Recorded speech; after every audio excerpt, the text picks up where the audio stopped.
If anyone can direct a great Ghostbusters movie, it's Ivan Reitman's son, Jason Reitman. That's not correct. No, Ivan just did the first two with the Stay Puft Marshmallow Man and the Statue of Liberty. One of them people really look up to with high regard, and the other is Ghostbusters 2, which I like. My last video, as a matter of fact, defends Ghostbusters 2 and how it's a great movie still. So feel free to subscribe and check that out. I have a lot of movie content here.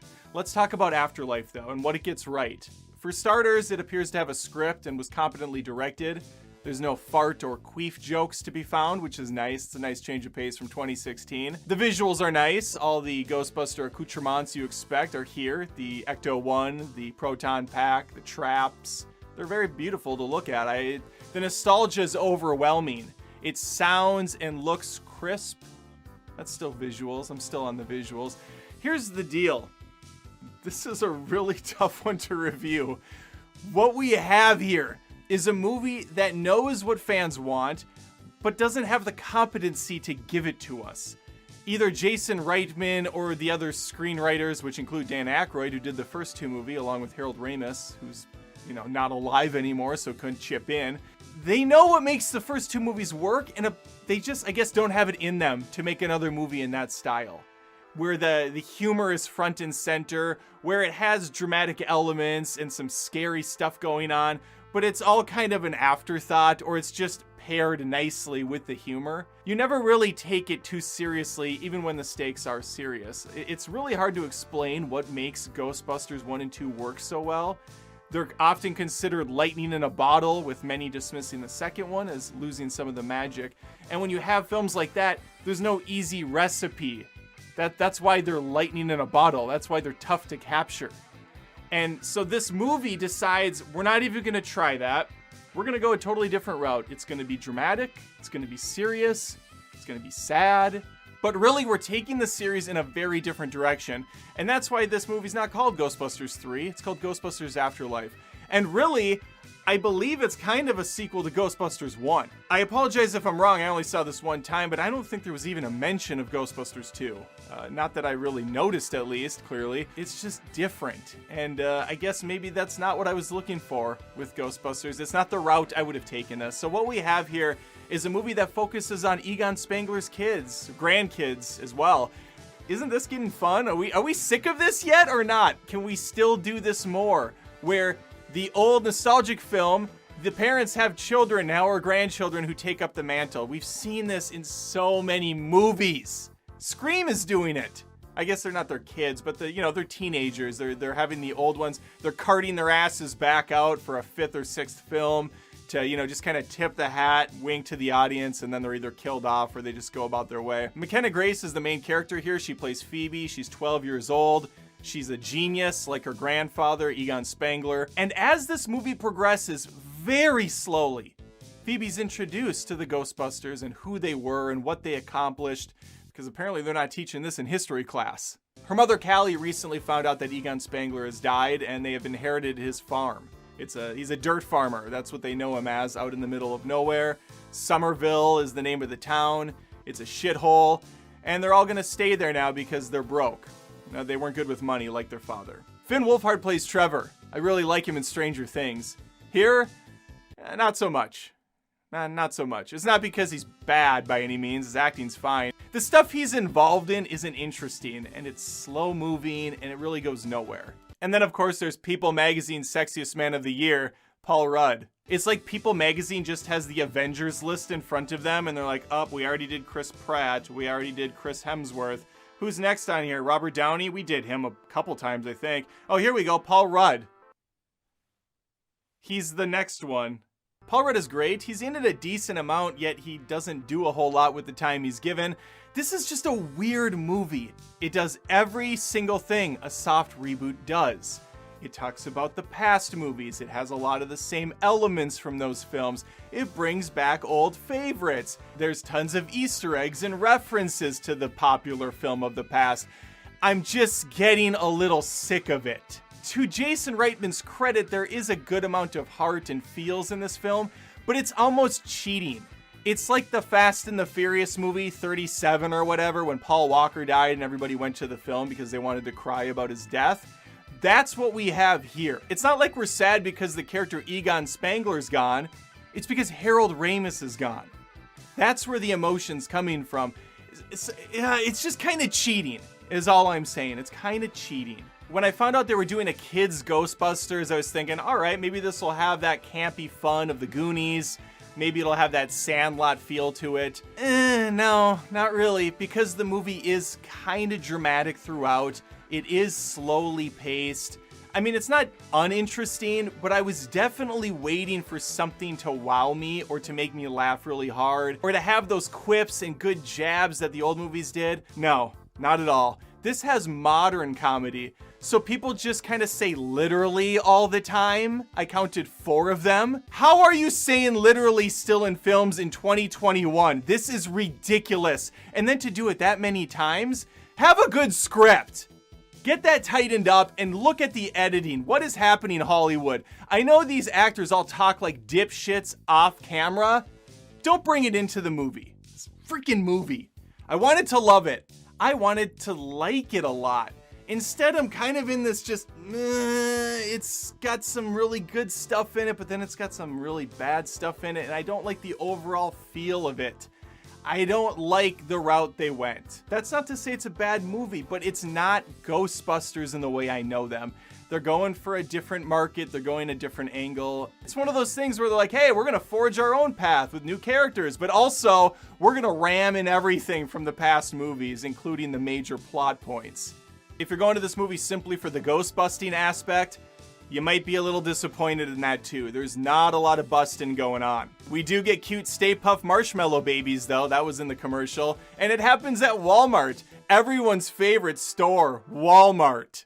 The other scene that I really did like is when they're finally cruising around in the Ecto-1 trying to take down a new type of Slimer ghost called a Muncher. They are just wrecking this little town trying to capture the thing.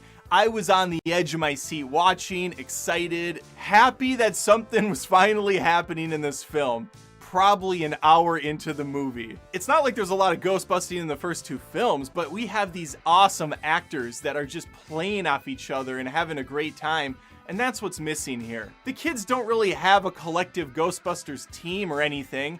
It's not like a Goonies squad where they're uncovering treasures and working together. Oftentimes, it's just 2 or 3 characters trying to figure out what this Ghostbusters tech is and how to use it, and we're just waiting for them to catch up with everything we know already, and that doesn't make for the most interesting movie to watch. I guess to summarize, I'm personally disappointed with this. I didn't have a lot of expectations going in, and it kind of underwhelmed me. You might be one that does love it, and that's fine. I'm not going to shit on your opinion. My wife actually really liked it. She thought it was a beautifully crafted film. My kids were kind of bored. They were looking for the fun hijinks of the first 2, and that's not what this was at all. So yeah, let me know in the comments what you thought of Ghostbusters Afterlife. It's not Ghostbusters 3. That's unfair to say. It didn't earn that title at all. And I'm going to jump into some spoilers for a little bit. I don't have much to say. This is the spoiler section. I'm only going to talk for a few minutes on it because there's really only one major thing to discuss, and that's the final act. The ghost Egon Spangler, aka Harry Potter's parents. The battle scene where Phoebe's got the gun trying to take down Gozer, who of course is back. Gotta bring back Gozer for those Memba berries. And Egon grabs the gun. It was very cool. It was a special moment. But again, is it emotional and touching because the movie did such a good job with Egon? Or is it because Harold Ramis is dead? It's absolutely the second thing. The first 2 movies were super light. They were cracking jokes at Gozer. They were having fun with it. I didn't look at any of these people as like mentors and serious individuals that I had to be sad about when they were gone. This movie, God. Before that happens, the movie leads us into the most predictable scene that's going to play out. I called it 10 minutes before it happened. You probably could have called it before the movie even started. But the other original Ghostbusters show up to help save the day and stop Gozer. It's a really awkward shot. There's a couple scenes in this film where I thought, okay, Reitman's getting it right. We're going to have fun now. We're going to kick things up. The first is when the ghosts all start to rise up. Things are shaking. The town's going crazy. And I was just waiting for that iconic score to kick in. Ghostbusters. Knock me out of my seat. the kids were going to get on the proton packs. They're going to start taking down ghosts. No! It never comes until the final shot of the film, and it's really weird. But we'll get back to that in a second. Anyway, the 3 Ghostbusters come out. This is the second thing that they really dropped the ball on. The mother and the child are on the ground, and Gozer's about to take them down. That we're just gonna hear the and the blaster hits Gozer, and then a second one, and then a third one, and then we have this iconic pan up from the gun to Bill Murray or Dan Aykroyd. But no, instead the guys just start talking to Gozer, who looks over, and when we finally see them, they're just standing there, like really uncomfortably close together next to the Ecto-1 off frame, like not put in the center, not heroic, not iconic. It's just a bizarre shot in front of a green screen that doesn't have any emotional weight to it. You could have done this so much better. Ernie Hudson, by the way, still looks like he's in his late 40s. Bravo, that guy's aging like a fine wine. The other two, not so much.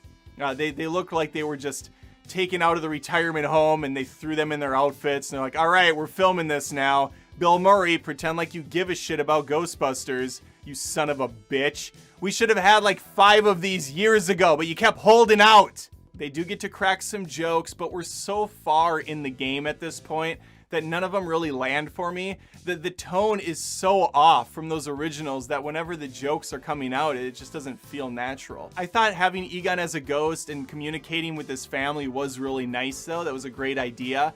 It played out way too long though. It took a very long time to get where we needed to be. And the deep fake or CG or whatever the hell they did for him to be a ghost looked really nice. It was very touching, which again, is not Ghostbusters.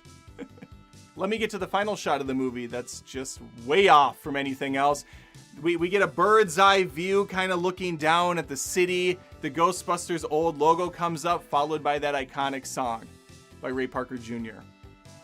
I was expecting something to happen. Nothing did. The audience was just left kind of thinking, what? I get that you were trying to do a callback again to the first movie. Out of place. Didn't work. We do get a nice end credit scene where Bill Murray and Sigourney Weaver are hanging out. It looks like they're married or they're at least together, which is nice. And they're doing the old card game from the first movie. And he's getting them right, but he's still getting zapped. It's another nice fun callback. And as this scene was playing out, I'm just sitting here kind of pissed thinking, why didn't we just do this? We could have just done another Ghostbusters with the guys that are left. Egon could have still been a ghost. And he could have just been communicating with the original Ghostbusters. We didn't have to have all this bullshit with the farm and the kids. We could have got into the action way quicker. Then we wouldn't have had to make Egon look like this crazy, washed out has-been who turned his back on his friends and family. We wouldn't have had to have Ray working back at his occult shop alone and miserable. I'm so sick of deconstructing all these 80s and 90s characters. Like, not everything has to be Luke Skywalker on a rock dying alone, right? I mean, what's next? We're gonna have Doc from Back to the Future just super pissed and angry. He's got a scar down his eye. He's like war torn and hates science and he hates the future and his family left him. I mean, no, stop it. We could have had a simple, straightforward Ghostbusters movie with the old characters. They're not superheroes. That's the fun part about Ghostbusters, is they're out of shape guys just trying to get a paycheck and maybe do some good for the city.